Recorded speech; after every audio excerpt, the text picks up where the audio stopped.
Hi guys, ఈరోజు నేను వచ్చేసి క్రాఫ్ట్ చేద్దాం అనుకున్నాను. చూడండి, ఫస్ట్ దీన్ని ఇలా ఫోల్డ్ చేసుకోవాలి.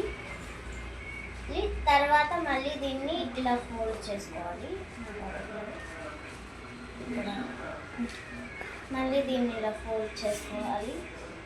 దాని తర్వాత దీన్ని ఓపెన్ చేసి ఇక్కడ దీన్ని చేసి ఇక్కడ ఫోల్డింగ్ ఉంది కదా, ఇది కిందకు ఉండాలి. దీన్ని ఇలా ఫోల్డ్ చేసి ఇలా టూ సైడ్స్ కూడా దీన్ని ఇలా ఫోల్డ్ చేయాలి. దాని తర్వాత ఇంకా పై పార్ట్ ఇలా ఉంటాయి కదా, దీన్ని కూడా ఇలా ఫోల్డ్ చేసుకోవాలి. దెన్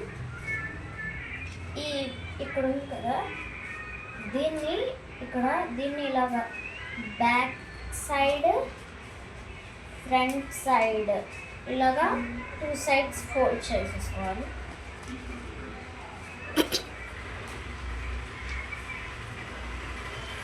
ఇలా ఫోల్డ్ చేసుకున్న తర్వాత దీని ఫ్రంట్ సైడ్ ఇలా ఉంటుంది, ఇలా పెట్టుకొని ఇక్కడ ఏదైనా ఎమోజీ వేసుకోవచ్చు, మీకు నచ్చింది. నేనైతే ఇదే వేసుకున్నాను. అండ్ దీన్ని ఇలా వస్తుంది కదా ఇలాగా. అండ్ ఇక్కడ ఇదే కొంచెం పెద్ద ప్రాసెస్. ఇది ఇక్కడ ఇలా ఫోల్డ్ చేసి ఇక్కడ మనకి ఇలా వస్తుంది, దాని లోపల మనం పెట్టాలి.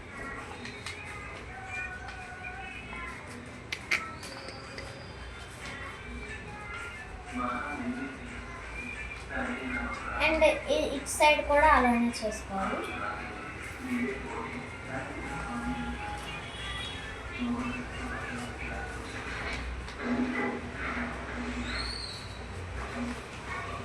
ఇంకా మనకు ఒక బాక్స్ రెడీ అయిపోతుంది.